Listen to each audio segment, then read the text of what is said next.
Okay, we're all so ready. All right, we're live now. Yes. And so yeah, with that. Wait, I'm not ready. Oh no! Put it back in. All right, but that's going to take some time.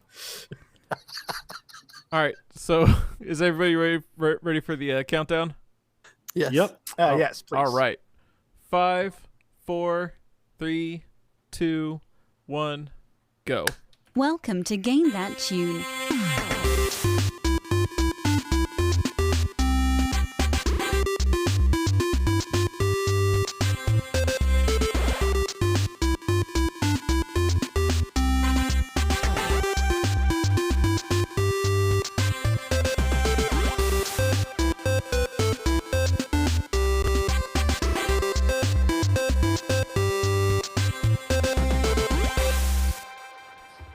Oh, yeah. What is going on, everybody? It's Game That Tune, and we are back in the house once again.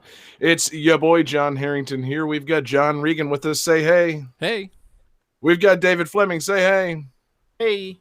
We've got the Game That Tune champion, Jesse Moore. Say hey. Hey. And we have a very special guest joining us for tonight's show. Bit of a legend of the video game music community. I feel like I say that about... I think I call all our guests legends. So Get the goods. But this time it's accurate. It is, yeah. From the band, the fantastic cover band, the One Ups, and many other fantastic musical projects. We've got Mustin. Mustin, say hey. Yeah. Oh, see, you're gonna fit in perfectly on this show. That is just the kind of outrageous attitude that you need to bring to an episode of Game That Tune. Right on. So, thank you for joining us, Mustin.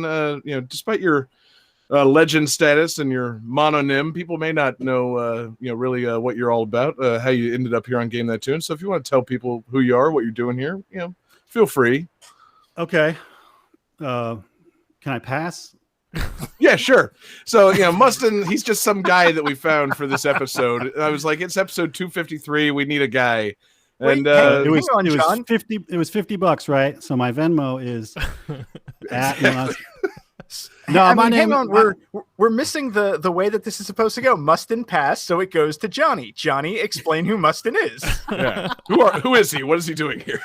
Oh, I thought you were going to tell me to explain why I am on the show. I thought so too. My name's Mustin, and I have been doing video game remixes since the year 2000.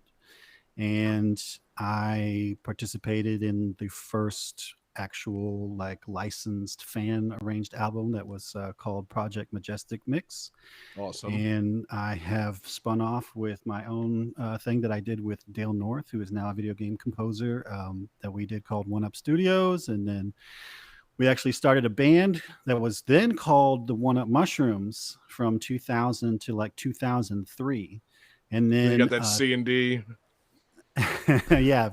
And then Tommy Tallarico invited us out to play at the Game Developers Conference.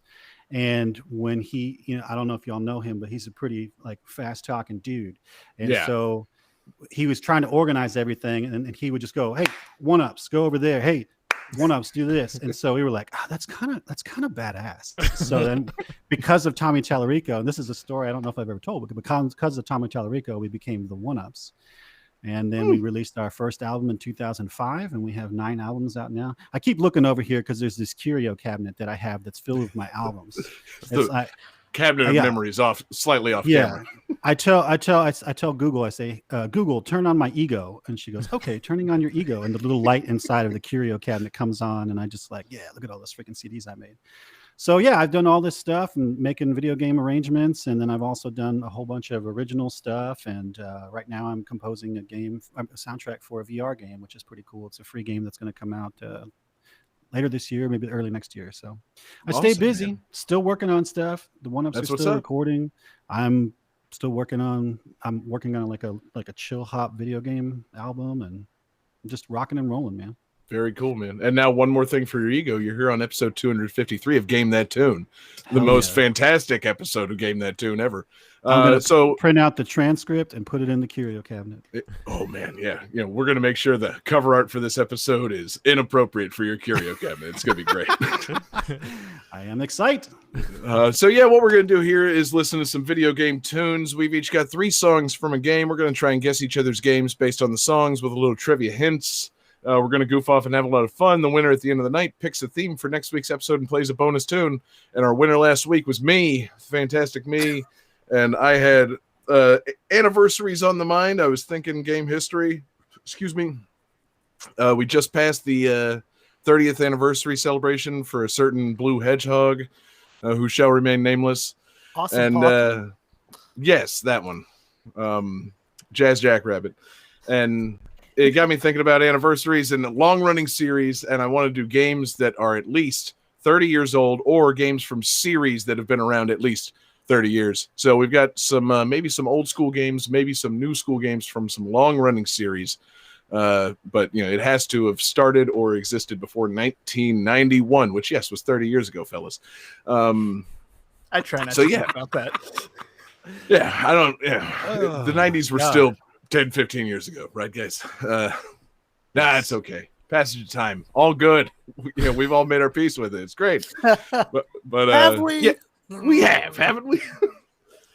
But yeah, so we've got a fantastic lineup coming for tonight's show. We got 5 fantastic games. I think Johnny, we just got to jump right into it. So start us up, man. Game 1.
Hot take.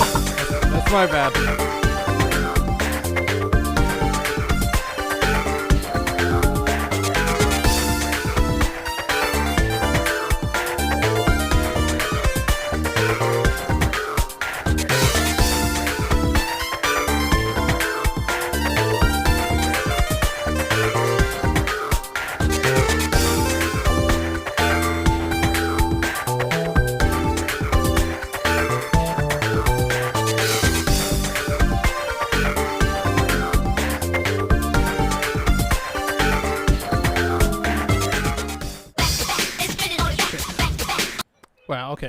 lot of goose just now. So okay, God. we'll edit this out. Just a quick FYI I was trying to type in the chat. That John text says he's got a kid issues dealing with. He's got a kid. So He's got a kid? to go on Like, without just him. apropos of nothing, showed up at the Where'd door. it come from? And of course, I go type that in the chat, forgetting I've got my keyboard all wired up to hit play sound cues. So, oops. And then you immediately started playing the third song. So I guess nobody wants trivia. Johnny, go for it. No. Go ahead. Give us a trivia. We'll just act like everything was fine and do some trivia. So this game features 2 playable characters. In the Japanese version, one character speaks exclusively in English, while the other speaks exclusively in Japanese.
Yes. All right. So, I'm sorry, Dave. It's your game. God damn it. I'm off. No, by all means, Johnny. Let's see what everybody guessed, and you tell me if they're right or not. So, everybody have their answers? I Yes. sure do. Yeet. Okay, let's see them. So Jesse says Sonic Generations. John also said Sonic Generations. Sadly incorrect. Mustin says MC Kids, which I wish, but sadly incorrect. John Regan has the correct answer. This is Sonic Rush. So yeah, this is the first DS Sonic game because Sonic the Hedgehog celebrating its 30th anniversary just a couple weeks ago. Kind of a big deal. Definitely wanted to shout out Sonic and his 30th anniversary. Johnny, you look sad. Are you not a Sonic fan? No, David, you know goddamn well that I'm the biggest Sonic fan on this show. And here you are stealing my bit of using every Sonic game on the show. I came so close. To doing every single Sonic game, and then you managed to steal out Sonic Rush, one that just completely missed me. So, no, David, I'm not upset. I'm fine. Everything's fine. I'm fine. I was actually kind of surprised because I thought I should pick a Sonic game just to fuck with Johnny. Ha ha ha. It's but I think we've used all of them. And then I looked at the list of games that we've used. Wait a minute. Sonic Rush isn't on here. Not only have I played that game, but that game has an amazing soundtrack. Is this the one where you get to play as Geddy Lee? No. This is the one where you get to play as Blaze the Cat. Oh. But I did want to... I'll Blaze the Cat. Right? God, no one knows Rush? What the fuck? No, I was No, trying man. to talk about the composer Hideki Naganuma because they also did the soundtrack for Jet Set Radio. So it has that same like Jet Set Radio that's vibe with it. all of the samplings. So I was like, damn, we need that on GTT Radio. Well done. Sadly, John, you were incorrect. This was not Sonic Generations. Despite everything, I know it was actually MC Kids. So you keep on lying, dude. Exactly. I've heard the MC Kids DX soundtrack, and this is remarkably similar. I love that soundtrack, man. I did one of my first remixes is from MC Kids. It's such a bop, dude. That game is so stupid, but something good came out of it. Hey, all McDonald's space content is stupid, but something good comes out of it. Yep. So anyway, David, the MC Kids, they're players in whatever this game is. What seriously, I didn't even. It's Sonic Rush. This is Sonic Rush. Yes, this was the first Sonic game on the DS. It's a three-piece Canadian group. Jesse, I'm just not going to let that joke go over. It's not going to work on us, man. Stop trying to make Rush happen. I'm not in a hurry. It's going to finesse it, baby. This was actually the game that kind of introduced like modern Sonic, because you could do tricks when you jumped, and that and defeating enemies would fill up a boost meter. And once that was filled, you could boost through. And the boost mechanic is something that has continued onto the most recent Sonic game, which was Forces? So this was the first game where like super fast Sonic came in. Like Sonic was always fast, but this is where you could build up a meter and then get that extra burst of speed, which the level design really doesn't accommodate, because there's a lot of bottomless pits in this game. Naturally. Why would they ever implement something well? We're going to have you run as fast as possible to the point where you're like going beyond the level can process. Here's a giant stretch with no ground. That'll help, right? Mm-hmm. No exclamation point in the air telling you to jump right then. No nothing. I assume since it's the DS, you move between the top and bottom screen a lot to add to the confusion. You have both screens available to you for the levels, and they kind of, in classic Sonic Team fashion, this is the game that introduced Blaze the Cat, who is playable, and Blaze doesn't move as fast and also has kind of like a floaty hover jump, so she's a little easier in the platforming stages. But the problem is her story is different from Sonic's story, so you play all the levels in a different order, but they don't change the levels in any way. So the difficulty curve is way everywhere. Like, imagine playing Super Mario Brothers 3. You get to play as Princess Peach, but you start in the ice world. Like, it's really not helpful. No, that is weird. Because the logical thing to do would just be to play through, I don't know, the game twice somehow in the same order. But like, why would she be going to different levels? That make the different levels that are easier, like make the same difficulty curve and just change the asset. So you start in different locations, but it's easy to hard and not easy, hard, medium, easy again, hard. Like, yeah, no, I don't know, David. There's no precedent in Sonic for having levels, look the same and have like an act break. They simply can't be done. David, I like easy, hard, medium, easy. Sounds like my sex life. Oh, David. I was gonna steal the same joke, but say it sounds like me making eggs. I never get them quite right. I'm always too easy, too medium, too hard. That's our Johnny, always joking about making eggs. Making eggs. I never liked any of the Sonic games, and I know that's criminal, but hot take. Oh, you used it for real. I just it just wasn't fun to me, like playing Sonic 1. But I mean, the music in the first 3 games is untouchable, and then I really like the music in Sonic R for some dumb reason. But the rest of it never really caught me. I don't know. So I do agree Some that people. I do agree that Sonic 1 is pretty trash. Like I famously actually hate Sonic 1. But Yeah, that's the beauty of like the Sonic fandom on this show. Johnny is the ultimate Sonic guy, but he despises Sonic 1. So he's with you on that. I love Sonic, but like I also hate Sonic. It's the same way. That's part of being a Sonic fan is like kind of hating yourself a little bit. You know, it's just how it goes. But yeah, the Sonic soundtracks, even Sonic 1 soundtrack is good, despite how awful the game is. Untouchable. Yeah. It's so unbelievably good. Yeah. And Dave, There's this. Oh, go ahead. In the 1-ups, we played Green Hill Zone so much that anybody can call out any genre and we'll just do it on the spot. We did that at a wedding once, at a reception. It was really fun. I mean, we did country, reggae, bluegrass, metal. Like we can just do it. Green Hill Zone, nailed it. And God, I wish I knew you played wedding receptions when I got married. Oh, we've played the 1-ups have played more more weddings than any other video game band, period. Like we've done so many weddings. It's been awesome. My favorite wedding that we did was actually a local pirate wedding, but we've been flown out to do weddings everywhere. And it's a blast. And we learned whatever, like in Pennsylvania, a guy wanted us to come up and then he wanted to do his first dance to the legendary theme from Guitaroo Man. And so we learned that for him, and we ended up putting it on an album in 2019. But we did that in like 2013 or something. Then we also, at that same wedding, we did Tetris, like starting really slow, and they did like the bridal dance, which is such a weird thing. Where like you pay $1 to dance with the bride, and then it went on for like friggin' 13 minutes, and it just kept getting faster and faster and faster. It was just so much fun. But so Sonic sucks. Wedding's cool, Sonic bad.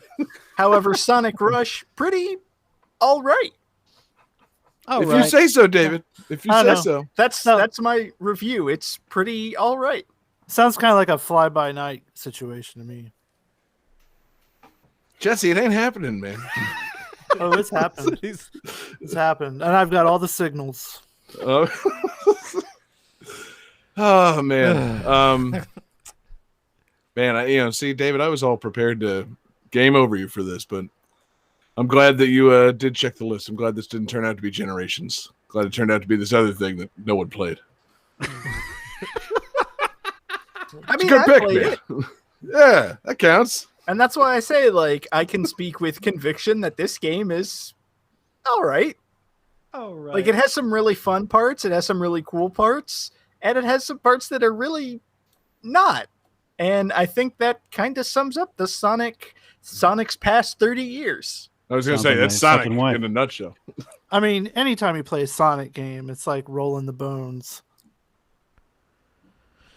Is that another Rush song, Jesse? That's a Rush album. Roll the Bones. I'm not sure who was 1991.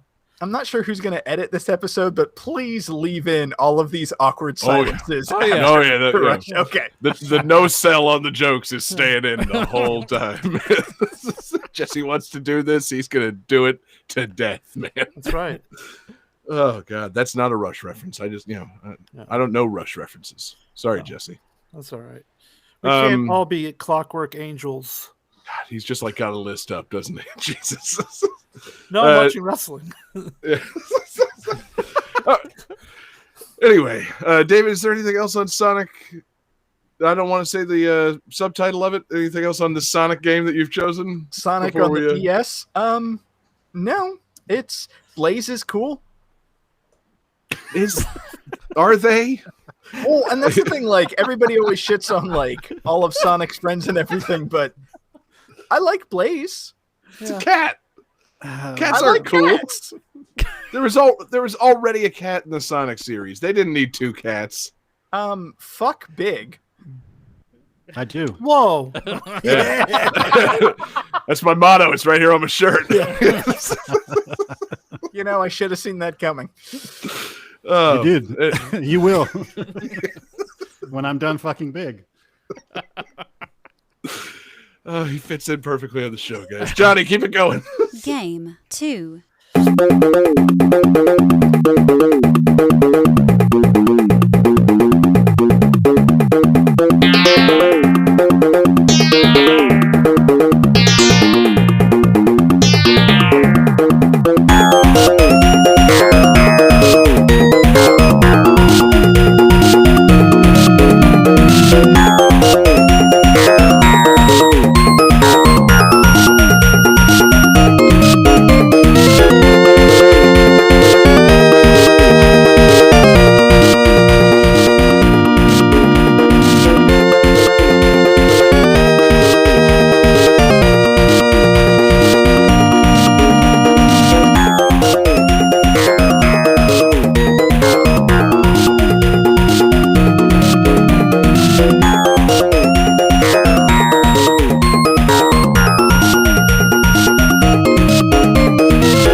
the main character of this game is overweight, square-jawed.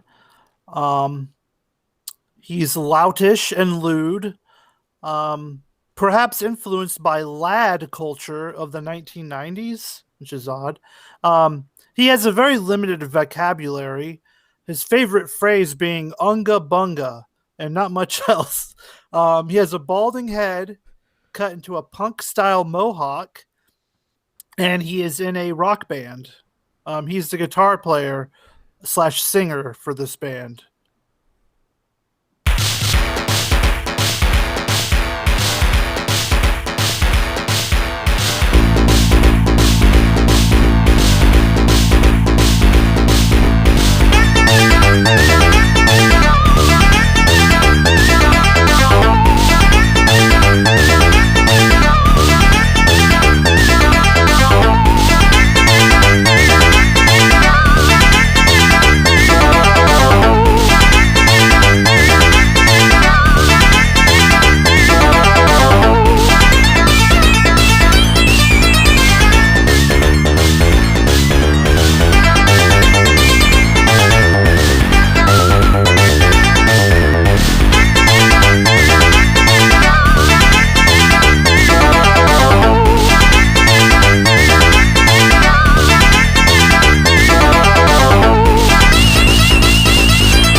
All right. I like when they program like solos in.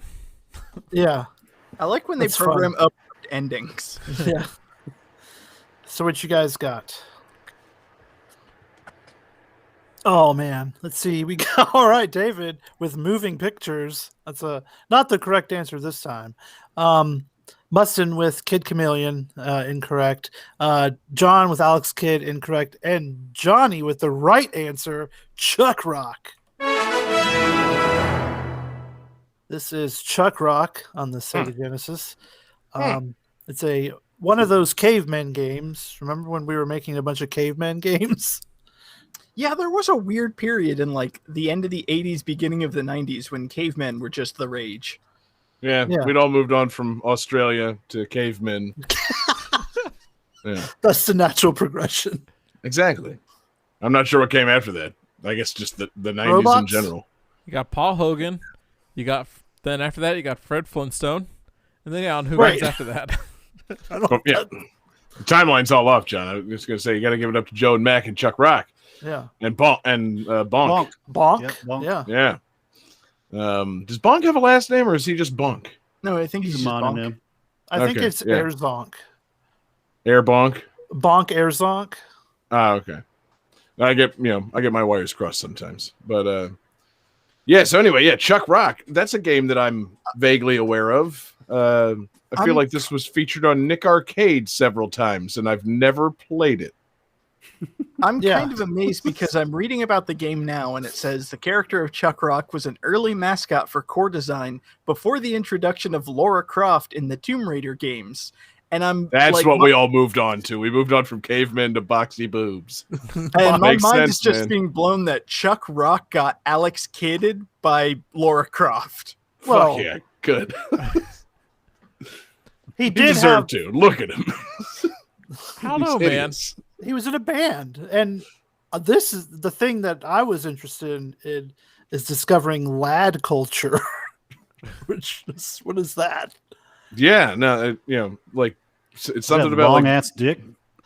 That was Chuck Rock, man. Because I'm in that culture too, fam. Oh, Yeah, still living it every day.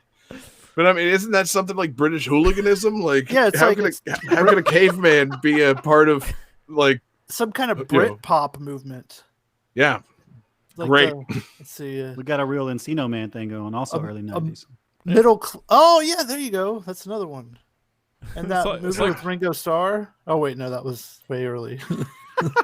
Did Chuck Rock do that whole thing where he released a single the same week as Oasis and they fought for number 1 of the charts and it was a big deal? Was that what Chuck Rock was part of? I think yeah. so. I think Liam Gallagher was feuding with Chuck Rock for a while there in the 90s. I mean, to be fair, the Gallagher brothers feuded with a lot of people. Yeah, oh, yeah. They really butted heads with Chuck Rock. That'd be so good. And he had a kid, son of Chuck. That's a good name for it. And he yeah. Who do you think would win in a headbutting contest? An Irish hooligan or a caveman? Bonk. Probably Yeah, I was Bonk. gonna say it'd probably be Bonk. If it's Bonk the caveman, he wins every time. And he's Yeah. not even Samoan. Now, if it's like a who can get hit in the chin the most times contest, then like Chuck Rock's probably the winner, man. That guy, Yeah. That chin is freaking. he's got some out weird there. Popeye thing going on here, man. Oh, He's, man, you He's think like he eats pussy? 40% chin. All right, so now in a chin butting contest between Chuck Rock and Jay Leno. I was going to Okay. say Jay Leno before you even said it. You know, my son's head was so big when he was a kid. His mom and I called him Bonk, and he never knew why Oh, until he was like 12 or something. And I've got a Wii that is hey! I got a special Wii that has a lot of games on it that aren't Wii games. And I was playing Bonk, and he was like, "What the hell is this? My life is a lie." That's a hell of a reveal, man. Yeah. Dad, what you playing? You definitely not. you, definitely son. not your namesake. You done got played. Yeah. Oh, your poor mother. God, Yeah. Bonk is big.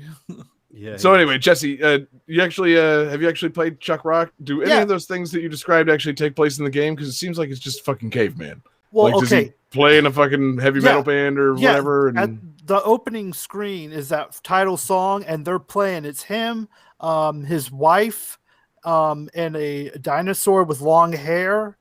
okay, and- dope. Ooh. Right on. And it looks like there's some good sprites. I know it's an early Sega Genesis game, but it is some solid sprite animation on that band.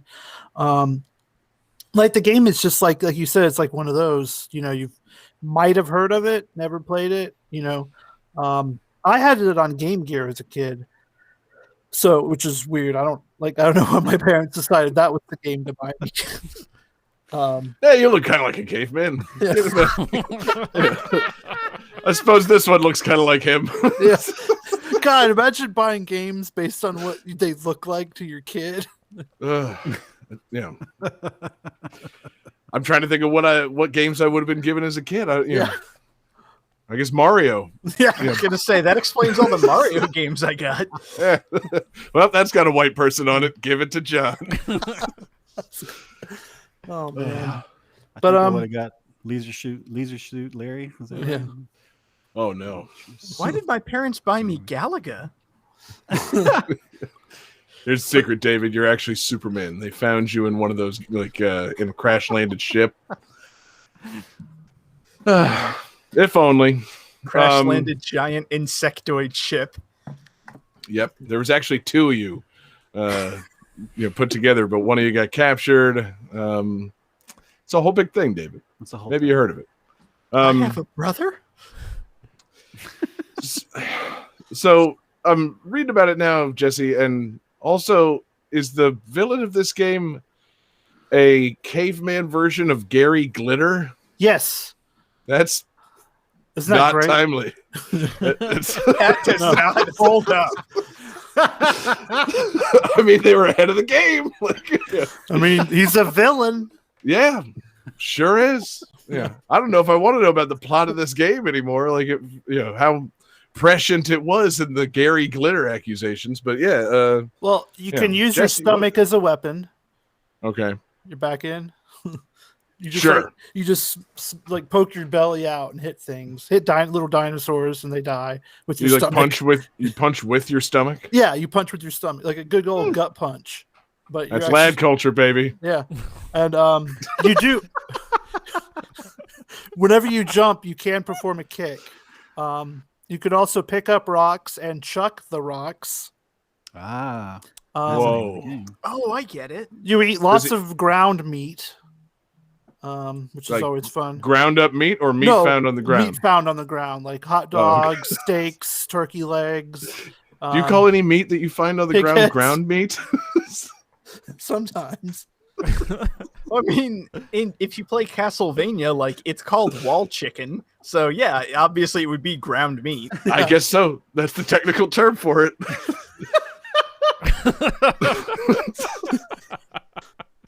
I go to Wall Chicken twice a week. Yeah. Yeah, I buy all my meat at I strictly buy cooler meat, not ground meat. It's just laying there. I mean, someone's got to eat it. Yeah, it's like God. a waste, man. How many times have I said that line to people? It never works. It I never like the works. idea of needing to buy ground meat. Like you're just walking around, you see like a steak lying on the floor. Like, who do I give money to get this? Like, Yeah. Well, You, I'm right taking there. it. Last $5 a chance. pound. Yeah.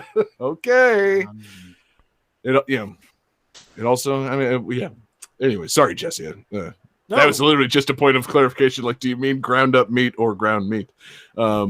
Jesus.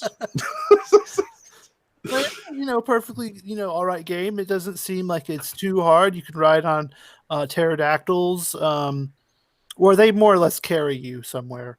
There's alligators. When you throw a rock on their head, if you're standing on their tail, they work like a lever situation, which is kind of fucked up. Like if you did that in real life, if Like you you stood on an alligator's tail and dropped a boulder on its head, you're not jumping in the air. No, man, you're getting kicked right Jets you in out. his face. You've just killed a fucking You're alligator. getting kicked right out of the zoo if you do that. Yep. We've all been thrown out of the alligator farm for trying to catapult ourselves over the walls. I'm We sorry, get it. Chuck Rock. Come on. Ugh. Yeah, that I is know a like couple- that's thin even for cartoon logic. Like that poor alligator. Like when I I know was a playing couple it of earlier. you. I know a couple of you guys are Florida guys. The band, the One Ups, went to Nerdapalooza one year in Orlando. Oh yeah, I was there. And, well, a couple times, but one time, and I was there, and we were going to go get some food, and I think there was like a Hooters around the corner or something. So we were going to walk it from the convention center, and the road had a median in between. There was, like got grass and a little bit of water and stuff. And we're just walking, and there's a fucking alligator in there, and it's like, hey, get the fuck out of my place. And I Yeah, was this like, really is okay. Florida, baby. It's like Florida. So Yeah. we just kind of walked around it. Just said, welcome to Florida, man. This is what's Yeah. up. Yeah. That's the thing. Like if gators aren't like hungry, they'll probably leave you alone if you leave them alone. Yeah. Yeah. It's- The it's hungry close. hungry is left to the hippos. Right. As long as you're not walking like and you don't want to fuck with Florida hippos, man. Yeah. Oh, man. people don't even talk about Florida hippos because everybody that's ever seen one is dead. Oh.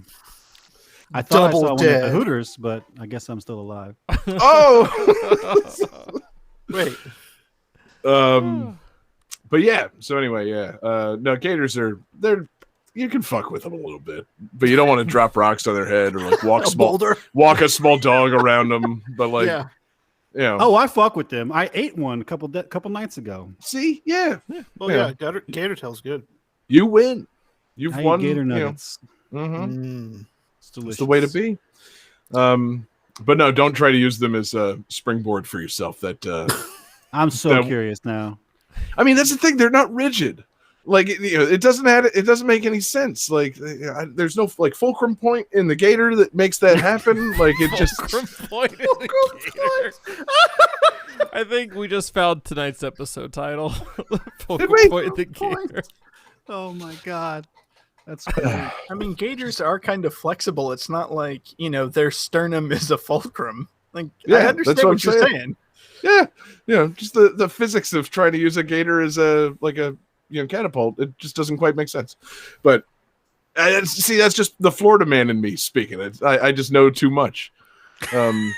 These poor laddish cavemen, they had no idea, so they just programmed whatever they wanted in this game.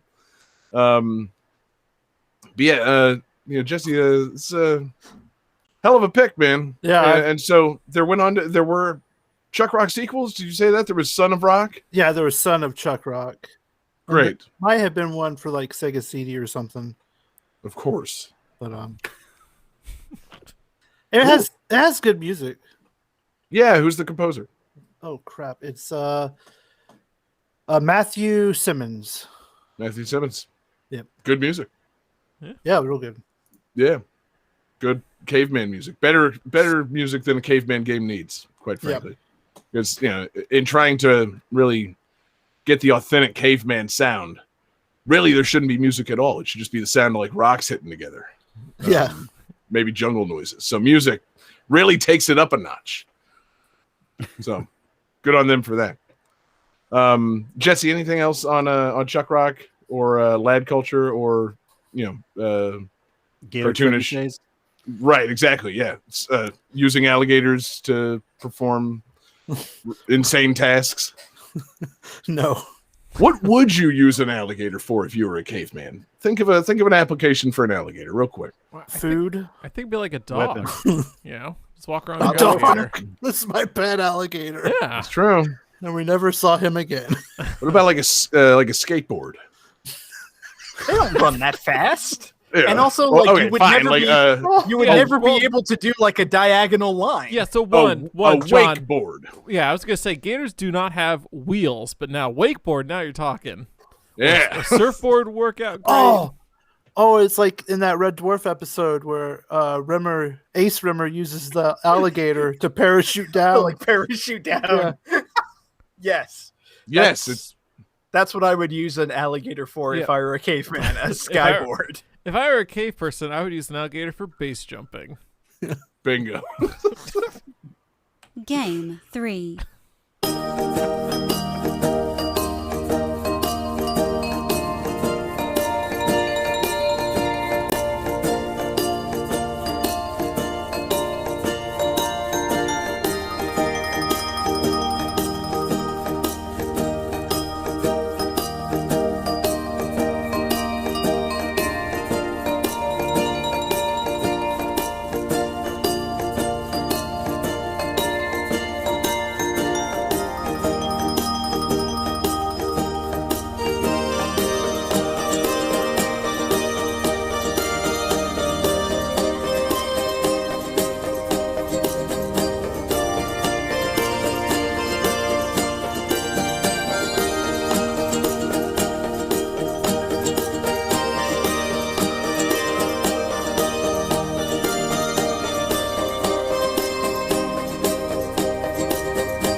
All right, guys. So, this is the first new game in this series or new release for this franchise in 31 years.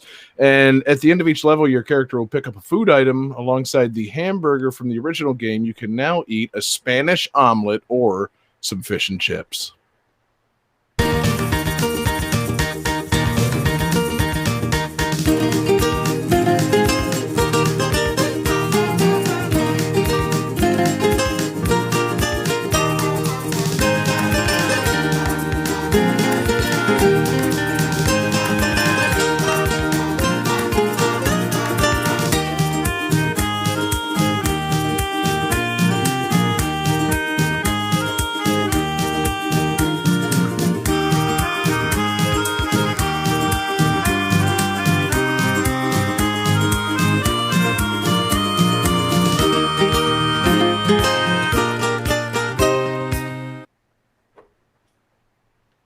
Short and sweet, fellas. How you feeling? Pretty good. So, Really good, and actually. just to be clear, I am sorry for maybe misspeaking on that. This is the first release for this franchise in 31 years. It's not technically a new game because it's a remake of the original game. But it's new enough,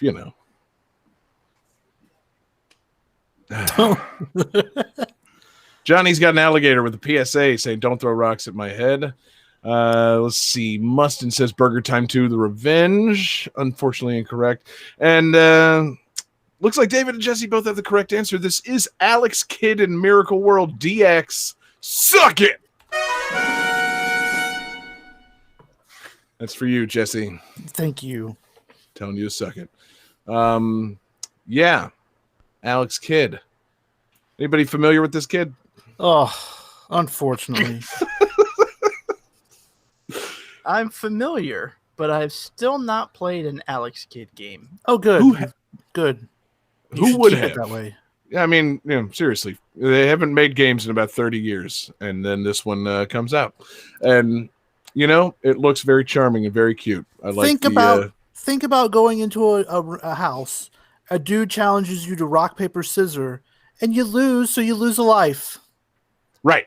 I was building to that, Yeah. but you did get right to the point of one of the fundamental problems of this game is that all the Rip boss that Band-Aid fights, off. the boss fights are all rock paper scissors based, and Ah. apparently fully random. So there's no. Good old poor predictable part, always throwing rock and you win. No, you're just two rock, paper, scissors games. That's not good as game mechanics go. It did always seem super weird because Alex Kidd is kind of like he's like a kid, but he has slightly larger hands and everything that he uses to punch blocks and everything. So I would imagine that a boss fight would have you whooping ass, but it's all just random and you die. Right. And it's just Sega trying to get too cute, man. Just trying to subvert expectations back in 1986. Is this going to be a punchy punch game? No. In fact, it's going to be something way stupider than that. You're going to do rock, paper, scissors. And it's not even an arcade game. There's no need to steal your quarter in this. This, it's just an odd design, man. It, really moves some Master System units. That system really took over the world back then.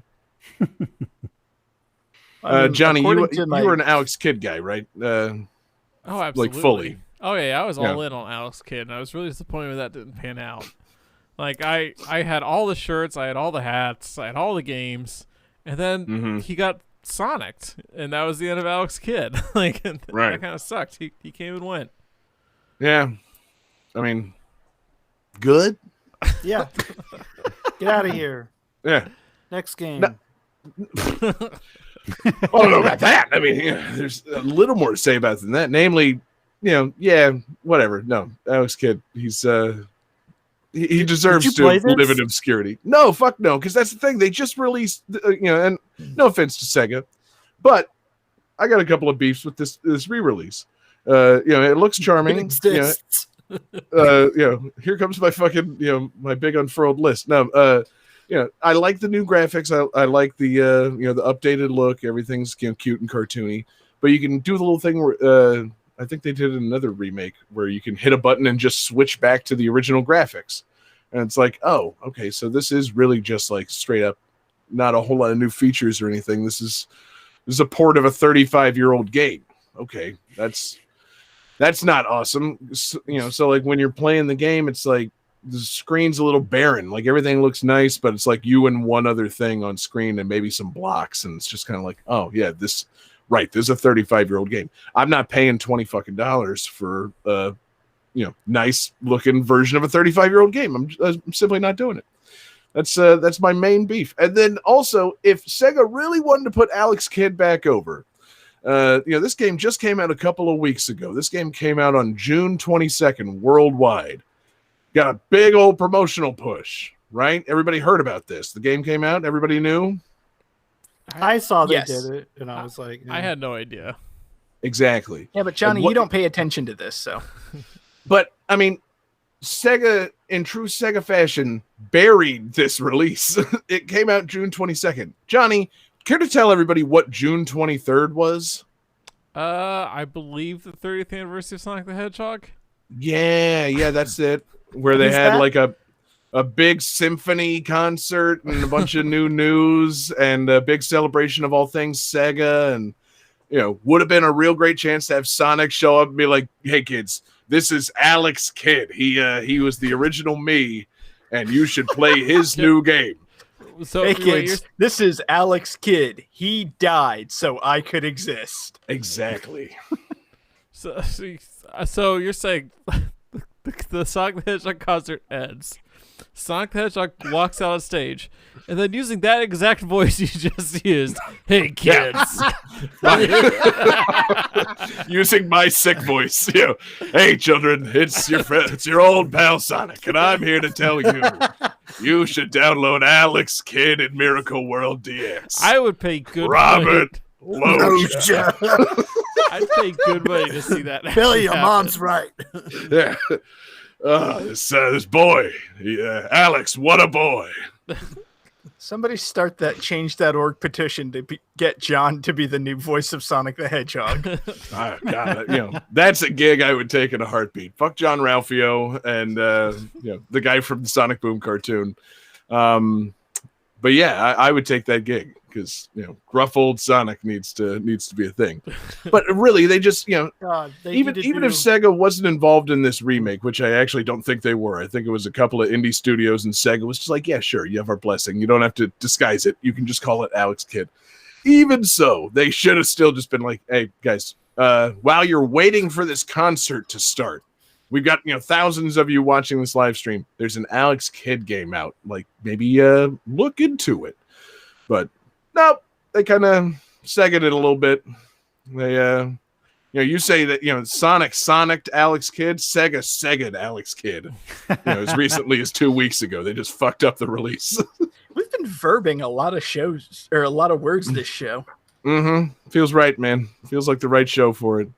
But yeah, no, I would like to play the original Alex Kidd at some point, or maybe watch a more entertaining like Twitch streamer stream it at some point, just to experience it. Like, old school platforming with something really, really silly like rock, paper, scissors fights. Like, and apparently the original game, it didn't even have like a continue system. No, rock, paper, scissors, GTFO. Yeah, but I was looking at it, and there secretly was a continue system. If you pressed a certain button 8 times after dying, it would revive your character in exchange for money. Oh, So if you were collecting all the coins in the game, it charged your card, John. I didn't recall there being a quarter slot on my Sega Master System. no, Yeah, that's but what that little slot for the front was, right? You put coins in there. That's why my Master System never worked. Oh, I can't play Transbot now. What do I do? But yeah, so you could continue the game by secretly pressing one button 8 times and spending your in-game currency. Not an excellent system. I would have liked to press select to continue kind of thing. Or a life system or something. I don't know, or I'm just spitballing here. Yeah, combat-based boss battles instead of rock, paper, scissors. Yeah, John, the Master System didn't have a select button. It didn't have a start button. It had button 1 and button 2. And that was it. That's all the buttons. Oh. There weren't So what even A or happened- B like, what- yet. It was just 1 and 2. What would happen when you started a game? Like You press you one press 1 to start? One to or start. two. Or sometimes 2. Wow. Doesn't add up at all.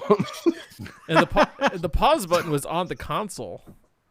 What? Okay, now you're just fucking with us. No. Yeah, see that. Okay, that's a much better question. Yeah, it makes sense to press a button to start the game, but then you're left with 2 buttons on the controller. But man, you had to pause the game on the fucking console. Yeah, That's, you had to get up and walk that's like to the getting console. up to change the channel. I mean, if you think about it though, when are you pausing the game? When you get up to go pee. So you just get up and press the button.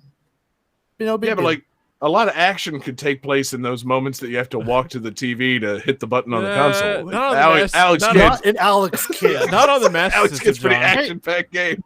Maybe don't jump on the motorcycle when you have to pee. But other than that, I mean, that's really the question. What happens if you have to pee mid-motorcycle?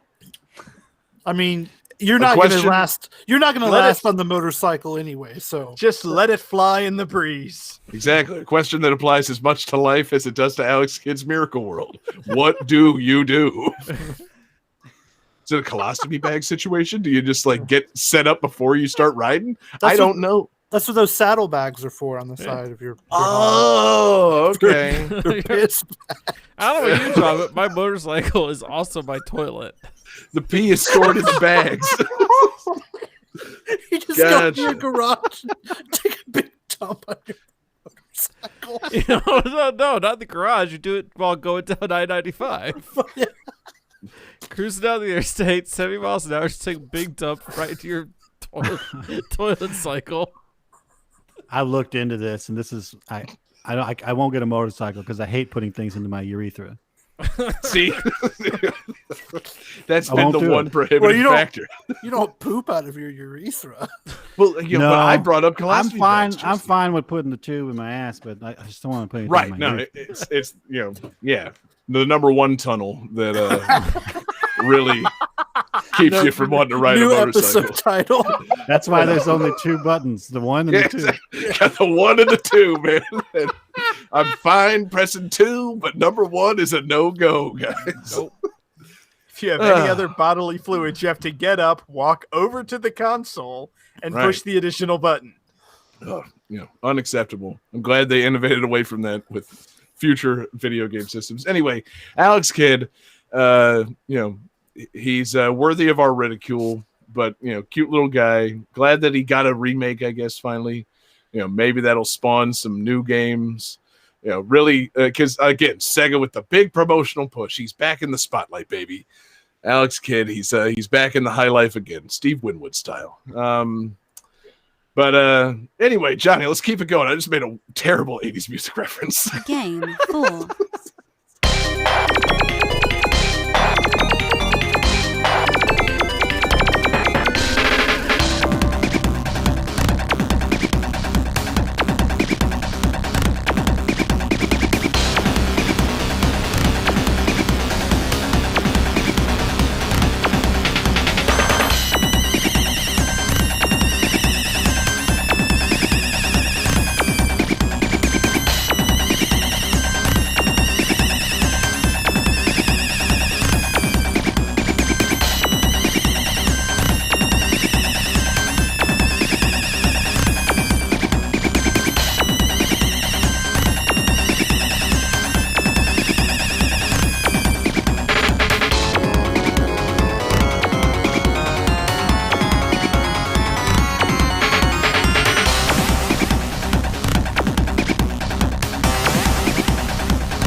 All right, guys. So this game was re-released on the PlayStation 1 and expanded upon the original release quite a bit with a new rendered intro and ending, some new character designs, new graphical effects, enhanced music, sound effects.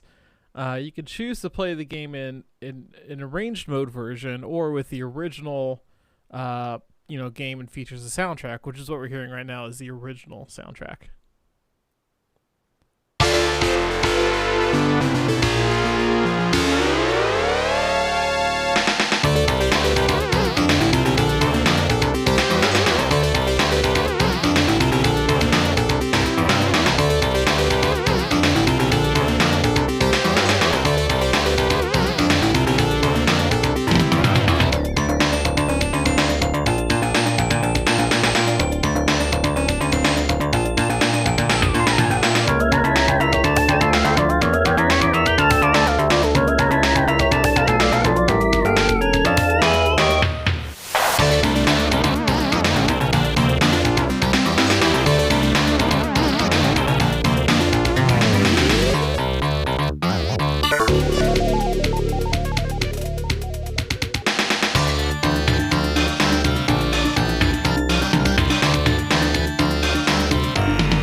And just a little extra piece of trivia is the original was released on the Sharp X68000 and then re-released in the US on the PlayStation 1.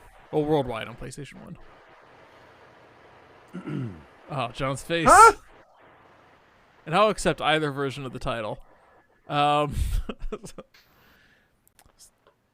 Let's see here. Waiting on John to get his in real quick before I start reading them out loud. John says Urethravania, which is absolutely correct. Correct. And then David and Jesse wrote Castlevania Chronicles and Muster wrote close enough. Castlevania something XPSX Nitro. I'll take that as Castlevania Chronicles, and I'm going to call this a hat trick. This is Castlevania Chronicles on the PlayStation 1, or the original name was, oh crap, where did this go? I think the original name was Castlevania. No, it was like Akamujo Densetsu. So, like the original that's what Japanese title. I was going to look it up, but I don't want to cheat and look at my phone. But I knew it was going to be something like. What's the name of that second tune? That shit was a bop. This chord progression was sick. Yeah. AF. That second tune was called Load BGM. I think it's in the original X6800 music that played like on a loading screen. It was dope. It was awesome. Like it's so good. Bro, have you heard Load BGM? The fucking tits. And the Made rest me of the drop a load BGM. and the rest of the Isn't that soundtrack, one of those old like extreme sports channels? Load BGM. and the rest of the soundtrack is just like sweet covers of the original tunes done in that with that X68000 FM module. And it is like that intro to Vampire Killer just like blew my mind. So dope, man. So dope. That sounded so good. Yeah. Yeah. Never And- saw it coming, man. Yeah. And I may need to get game overed on this because technically this is just a remake of like Castlevania 1. No. That's Yeah. a whole different Were you- soundtrack, baby. I didn't know what this was. It's like Were you 87. not paying attention to the last segment where we literally discussed a straight remake of Alex Kidd one? True. But Wait, have we previously used Alex Kidd? Oh, I hope not. Yeah, I was going to say, I don't recall that. So no, this has- was the PlayStation version. yes, I got the Okay. soundtrack to the PlayStation release. It's supposed to sound like the X68000 version. I'm not sure if it's maybe spiced up a little bit from what the actual X68000 could do, but I did go look up footage of the X68000, and I'm pretty sure it's pretty close to the X68000. Y'all picked stuff that sound like Genesis, and I mean, I guess Alex Kidd is. Well, what is that on? We didn't even talk about what that was on. Oh, yeah. It's on- Alex Kidd is on. Trash. It's a new. It was originally on the Master System. Right. We and talked it's about now that been part. re-released for like PS4 and Switch. Okay. Yeah. So it's just it's an indie game now. So Gotcha. it's everywhere. Okay. So no sound chip in play. But yeah, that's cool that this is the PS1 version with the X68000 sound, because it seems like it'd be really tempting for them to try and like use the CD quality audio to do some, Well, I don't want to say shitty guitar covers, but just, like rock it up a bit. They did that too. You can choose which soundtrack you want to play with. Right? Okay. Aha! Yeah. So they have the more arranged version, which is like, in my opinion, not as good. Like, 'cause they got rid of that cool intro on Vampire Killer in the new version. Right. I was like, that's the whole reason I want to play this. Like, Seem really fixated on that intro, Jen. it's so good. Like, It's a good intro. it's such a great way to start. Like, because when you first start playing, that's what you hear. Like, as soon as you actually get to start controlling Simon Belmont, and it just gets you pumped, man. Yeah. Like, it gets you ready. And yeah, I'm that just last confused. that first song was "You Goddamn Bathead," the music that plays when you fight Dracula. Is that the official title? Yeah. At least on this You soundtrack, Goddamn it is. Bathead? You Goddamn Bathead. Sounds like a Okay. Joker line. Yeah. I'm just confused as to why this kind of exists. Like, why did they feel the need to re-release a remake of Castlevania from 1993 in 2001 on the PlayStation? I don't understand. I think it's great that they did it, but it's like, man, if you got tricked into thinking this was like another like Symphony of the Night and like paid full price for the PS1 Sharp X68000 1993 version of Castlevania, I feel like you'd be a little pissed. Yeah, I don't know why they did it, because like it's not like it's an easy port to do. These are completely different systems. The PlayStation 1 famously did not have an FM synthesis module on it, so they had to like render that to CD. Mm-hmm. Yeah, I can't tell you why. I can just tell you that they did it, and the soundtrack is dope. And it basically is Castlevania 1 with I think there's like a few new power-ups, and a few new like extra modes where you can play through the game again on harder difficulties. Like the original. Because that's what Castlevania needs. Why the hell would you play the original Castlevania on hard mode? More Medusa heads. Mm-hmm. That's messed up. Yeah. Okay, get the hot take button ready, because I have never liked any of these freaking Castlevania games. Hot take. But all of the music is incredible. I mean, unquestionable. Like, I feel like it's one of those series where the music so greatly outpaces the quality of game. And that's not to say the Castlevania games are bad, but I don't find very much enjoyment in them either. The old ones are so fucking tough. The music is like just a masterpiece. Like, I mean, I can say this because I didn't really have any involvement other than recording it. But the one-ups like to do solo guitar pieces, because we've got two great guitar players in the band. And William in the band, who's a co-founder of the band, on our album Volume 2, which is on, all these are on all the stores and stuff, and Spotify, Apple Music, and all that jazz. But the last track of the first disc, I think, is Prelude from Castlevania 3, and he did it as a guitar trio. It's one of the most beautiful fucking things I've ever heard. Like, I had nothing to do with it. He just arranged it and performed it, and I recorded it. So I'm being completely objective that I totally, totally love it. And we had a lot of fun doing other Castlevania tunes and stuff too, just really messing them up and having a good time with it. But I mean, just the games, like I'd rather not. Okay, I'd just rather not. I get it. I fully get it. I still haven't done a full playthrough of Symphony of the Night because I realized that I don't really dig Metroidvanias all that much. A lot of backtracking, a lot of whipping. Not really something I enjoyed as much as I thought I would. I fully appreciate Castlevania games. They're great. But yeah, your mileage fully may vary on this series because like I said, the original's just too hard. And then I feel like as they've gotten more modernized, like they're still,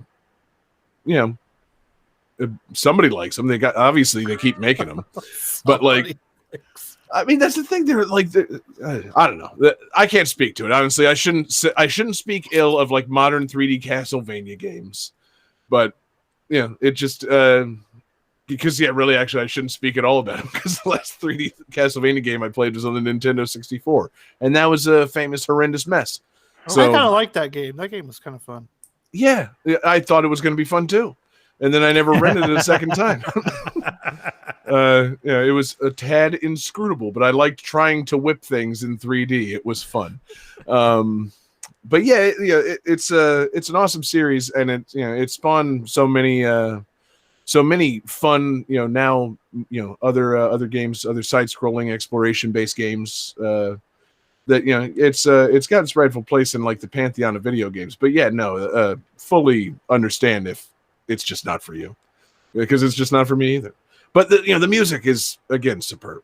It helps that the series has just such a clearly defined tone. Like if you boot up a Castlevania game and you don't get eerie, spooky music done in various iterations, then they fuck something up. Like can you imagine like a Castlevania game where they really tried to go off book and like make some like Super Mario type music? Oh my god! Like it just helps the series has such a consistent tone that you can just iterate upon that for a lot of quality material, a lot of great fucking music. I was imagining going through a castle and finding the wall chickens and all that while like Starlight Zone plays. Yeah, I would love to hear somebody attempt that. You see some of those like YouTube videos where it's like, what if this game sounded like this? I would love to see somebody really brighten up the Castlevania series. It wouldn't go well, but it could be a lot of fun as a thought experiment. You found chicken. It was hidden beneath the fucking walls and on the ground. I love it. I want to see it. I would love it. Yeah. Let's get the woman who did the vocals for Sonic R to record some Castlevania songs. Oh, hell yeah. Yeah, dude. let's get Brental Floss to write, what if Castlevania had Starlight Zone and it had lyrics? I'm sure he can just hammer that out real quick. He's definitely not busy, is he? Oh, yeah. Yeah. Well, he used to do actually monsters. I just watched it today for some dumb reason. I just was because I was listening to Final Fantasy VI at work. I was listening to that soundtrack while I work and just getting after it. And then the Terra theme came on, and I was like, I got to hear that again. And you go back and like 11 years ago, he did this thing called Beerix, that he was just like playing the game and drinking a bunch of beers, and then he made dumb lyrics for Terra's Good. theme. So he would totally be able to do that for this. Yeah. I like the challenge of take another game's music, apply lyrics about this game to it. It's a good idea. Solid. I just gotta get him drunk. I'll make the music and just get him to sing it. Right Yep. Beautiful. There you go. God, the Super Beerix crossover. The Beerix Chronicles, as it were. I see what you did. I get that. Johnny, I don't hate this pick. I think it's pretty dope, man. It's something I didn't know about, and it's pretty fucking cool. In a way. In a more accurate way, again, if I had been tricked into buying this right after 9/11, I would have been super pissed. Like, it came out in 2001, guys. Like, I know, but that's such a modifier. Like that. If I'm just looking for some light escapism, and I think there's a new PlayStation 1 Castlevania game, a new sequel to Symphony of the Night, and then you'd have been disappointed twice. Exactly. Like, this is easily the second worst thing that's happened to me all year. Wow. See, but it puts things in perspective, guys. It's not the worst thing. You're looking at the show like, which of these games is going to make me not think about that terrorist attack? I need some escapism. I need Castlevania. Yeah. Castle's a free call. What if the plane flew into that? The only tower in the game is the clock tower, and it's you're through it pretty quickly, and that's that. But I'm just saying it would have been. The only way this is uncool is that it's the bizarre remake that it is, but I think it's pretty dope that it's a thing. Game 5. Never forget.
So this game, much like me, got around, which I thought was a little odd for back then. Maybe it wasn't so much, but it was released on the MSX and NES in '91, and then later it was ported to the Mega Drive and the SNES, and then later the PC and Macintosh, which I think was kind of wild for a game back then.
Let's see him, fam. Johnny's got question mark, question mark, question mark. That's pretty close. And then John's got T2, the arcade game. It might as well be. And then Jesse and David both have Dragon Quest, but David has Warrior 3, and y'all are both wrong. Oh, This is Uncharted Waters for the NES.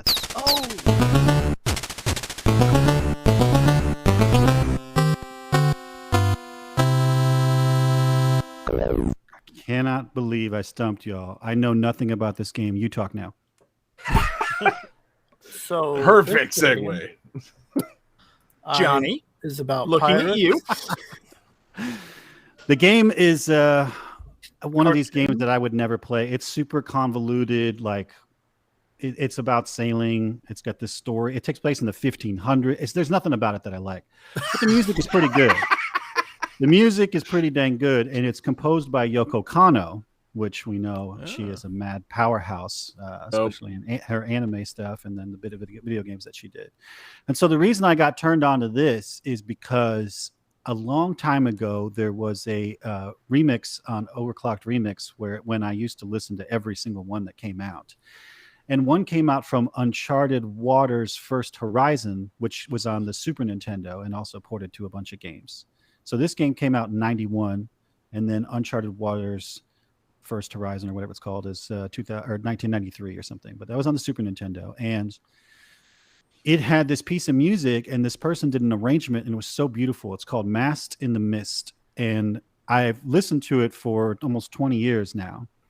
But whenever I was thinking of what we could do that was 30 years old, I thought of that because it's just kind of been in my brain. And I went and looked it up. And I think the person that posted it on OC Remixed stole it from a Yoko Kanno arranged album.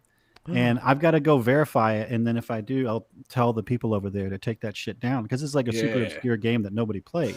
Right. But I just so happened to come across this guy named Jay Shepard who did a live band arrangement that touched my soul and my groin so hard. And I was like, this is incredible. And like, what incarnation is this? So it just so happened that it was serendipity that I was able to look at this, and the game came out in 1991, which is exactly 30 years ago. And I said, oh man, I'm going to stump these kids.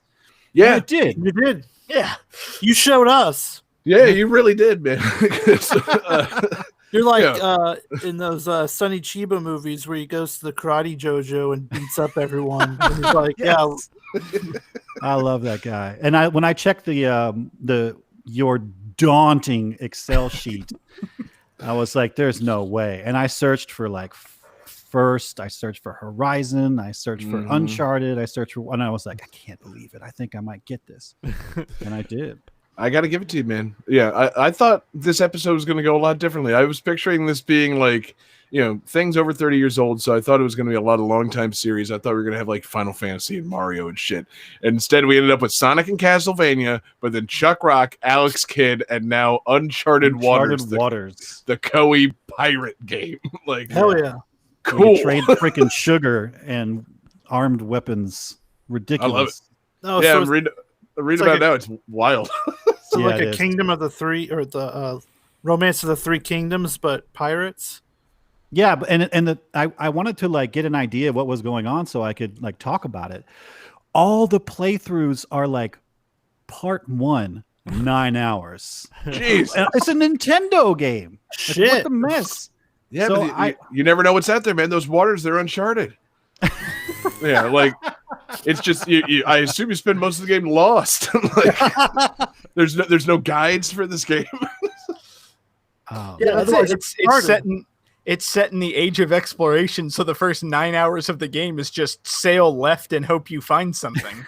Pretty much. I mean, yeah. it looks something. I don't. I mean, I like the idea of a exploration-based game. Maybe I guess over like a pirate combat game. Though at the same time, I kind of wish there was pirate combat. Like, Yeah. I don't know. So you want Sid Meier's Pirates? I guess so, yeah, because I'm reading about it. It says, the guy that made the game, his goal was to let players reenact the romance and adventure of the age of exploration. So it's not so much about combat; it's about fucking, just striking out in the open ocean and getting lost. And maybe you find something, maybe you don't. Scurvy. Yeah. Yeah. One mechanic that seemed interesting is when you do sail out and the lightness and darkness will change because you can only go. It tells you before you leave. Your first mate tells you we can sail for 18 days, Captain. And you go out and then you watch as it gets dark and then light and then you better be counting those days. Ah, okay. You're I gonna like end up it. out there. Yep. Sneak- Gotta check those sneak to the star bottom. charts and shit. Yeah. Dude. I feel Yeah. like, because I'm looking at the box art for this game right now, and it looks like It's elaborate, isn't it? It's gorgeous. it's like a romance novel cover. Yes. Like there's a Yeah. burly dude like holding a woman in a frilly dress and like clashing swords with a dude in an eye patch. And this looks like one of those games where if I saw it for rental at Blockbuster back in the day, I'd be, this looks awesome. And then I bet the actual game is just like grid-based ship sprites on solid blue. Like, that's Yep. what it is. Oh man. Mhm. it's like there's no way that this cover accurately reflects this game. And there Yeah. are some It's like ports, so you the- can go to different towns and go into the towns and trade and stuff. But yeah, no, David, you're exactly right. There's there's no like big tittied winches, as But some depicted of on the- this cover. The sprites though for the chicks is they're pretty hot, and then you got like these like handsome rebel dudes, and then a couple of like really like fugly pirates. Hell yeah! So that's what it was like back in the 1500s, baby. Definitely. Man, I've never Yeah. been more sold on a game in my life. grid-based pirates and ports and nations and loyalties and Winches. and nobility and Wenches and mead. Scurvy. Now I got to give it up. I do like the 3 listed natural disasters that can. I almost said that. I almost talked about that. They can hamper your ship at random. You can run into typhoons, which makes sense. Seaweed. Ships will get stuck in seaweed, and a mysterious disappearance. Ships sailing into the Bermuda Triangle will suddenly disappear, taking the entire crew and cargo with them. The effects of this disaster are irreversible. Okay, so make a note, 1,500 sailors. Don't go to that one part of the map. I almost you really said the fuck up if you seaweed go thing, there. but I really didn't want to give it away. I didn't know if that would be the tip off. I mean, in this game, seaweed can hurt you. Right. Well, we did Ninja Turtles recently. I was going to say that could also be Ninja Turtles. Yeah. But yeah, it'd be us furiously Googling other games with damaging seaweed and probably not coming up with anything. Ninja Turtles. Yeah, but see, this would have. I don't even know if I could have gotten the Google keywords for this if I thought okay, nautical NES game, nah, that's not a thing. So I was really hoping that one of the natural disasters was going to be Kraken. Yeah, Leviathan. Bowser attack. Yeah. It's the precursor to SimCity. Sim-charted waters. Oh. Well done, John. Well done. This it sounds cool-ish, though I think this is definitely a case of the music surpassing the game. Music's super cool. I mean, crazy it's got a Yoko Kanno soundtrack. And and she did that second one. She wrote that Mass in the Mist one. I'm telling you, it's just a beautiful piece of music, but it was 93, so I didn't do that one. Right. Well, we're going but that's the thing. The franchise started in 1991. It was the Uncharted Waters sequel, man. You could have found a way to work it in. Yeah, I didn't think about that. I thought it was just 30 years. That's all right. It's all good. Yeah. It's just such a long-running, beloved series, these Uncharted Waters. I mean, this seems like the kind of thing where if this is your thing, you will really like it. But it's only your thing for about 40 people. Like train simulators. Exactly. Also right up my alley. Several of us grew up in St. Augustine, so this really, if we hadn't grown up in the old city with the pirate stuff, this could have been something of more of a curiosity to us if we had known about it, but we were all just, already inundated with that crap. So I think if we had seen an NES game about pirates and stuff, it'd be oh fuck, no. Yeah, my high school girlfriend was a pirate, it's just hard to get into pirates now. What? You heard him. Johnny, she was a wench, and I hate to say that about her. She was a lovely girl, but bit of a wench.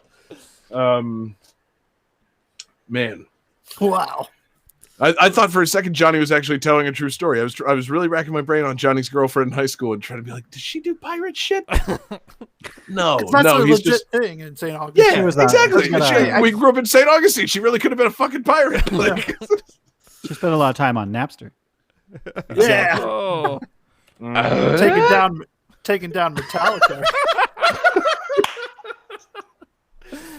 God, I love that sound. Fucking, loved to go out on boats and hated Metallica. She was a keeper, John. You really shouldn't have fucked that one up.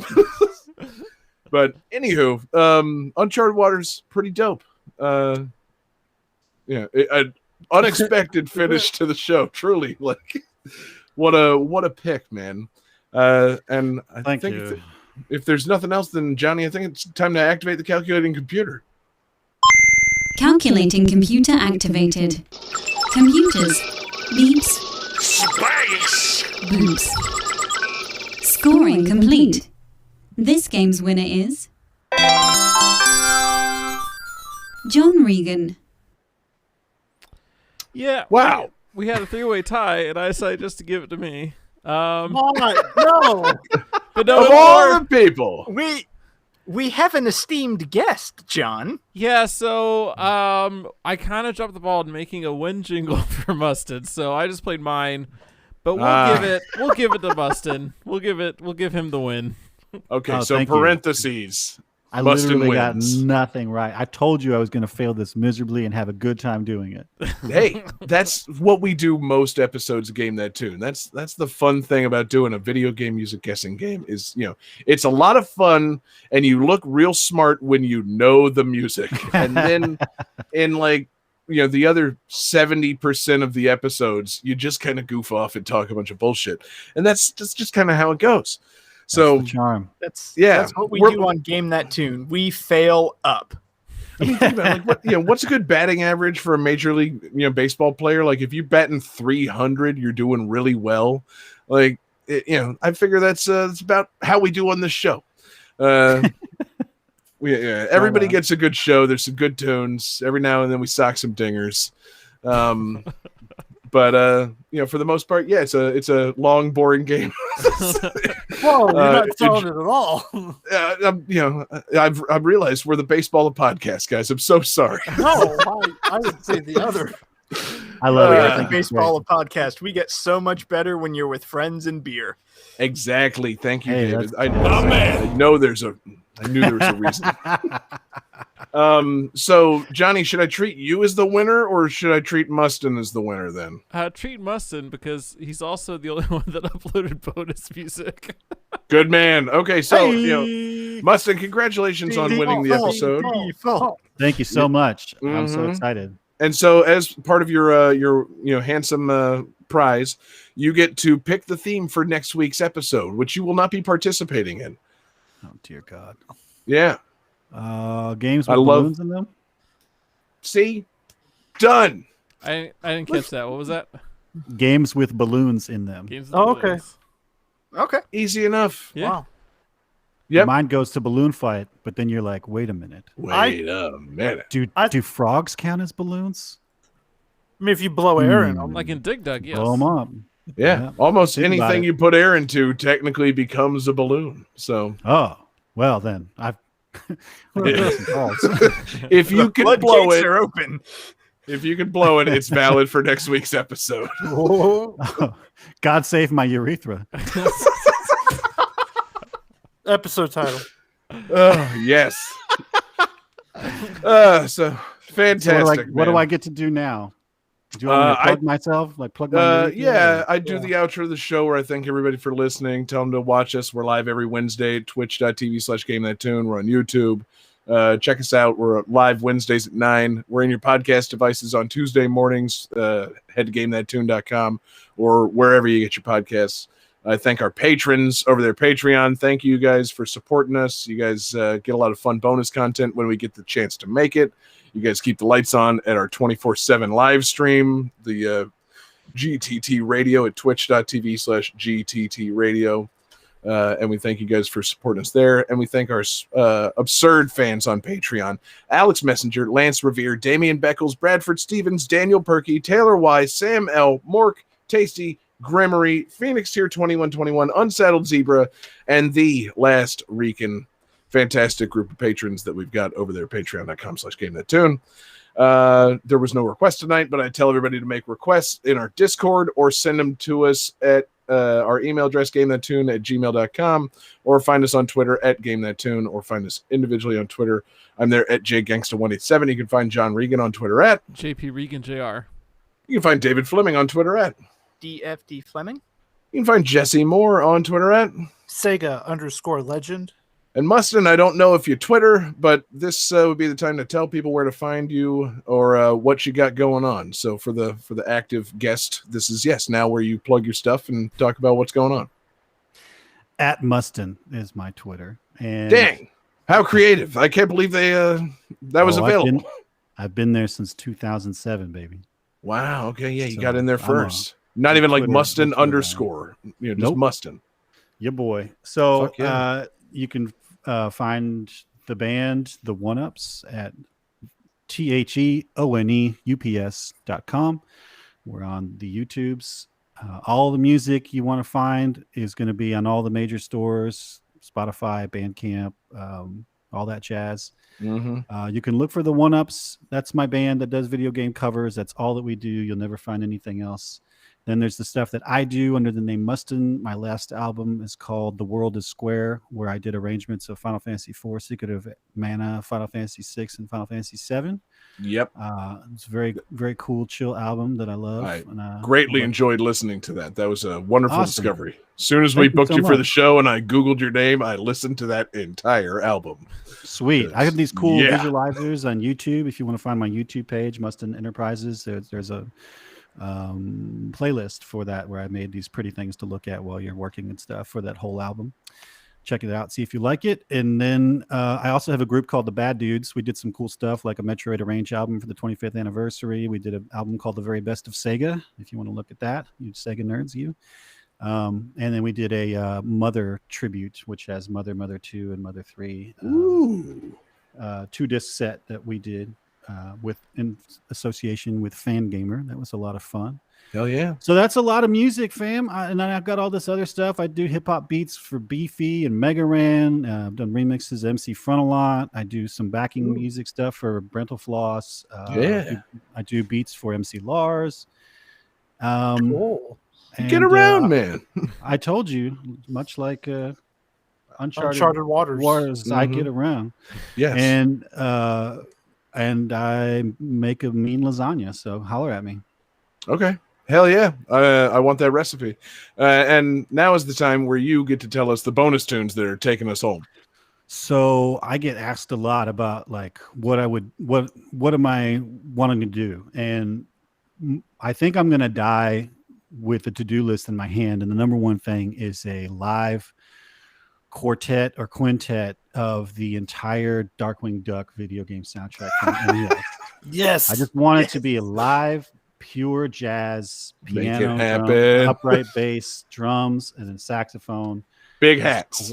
Yeah, big hats. Just I want the whole thing just done as a jazz, like just straight ahead. That friggin' soundtrack, that's what it wants. I don't know if I'm ever going to get to do that because it's going to be muy expensivo. But the other thing that I've tried to do many times to sit down and do is this theme called Hall of Champions from the game Dungeon Master on the Super Nintendo. And it's like, this game is terrifying. I never really got that far. It's way too complicated for a 10-year-old, but this piece of music has stuck with me for 30 years. And I hope to one day make some sort of arrangement of it that would be satisfactory, but it's just something I haven't been able to do yet. So this is like my white whale. So this is a Hall of Champions. I can't remember the composers' names. It's two dudes from Japan, and it's from the game Dungeon Master on the Super Nintendo. Fuck yeah, man. Awesome tunes. Thank you so much for being here, and peace out, everybody.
Sonic Rush is copyright 2005 Sega Games Company Limited. Chuck Rock is copyright 1991 Core Design Limited.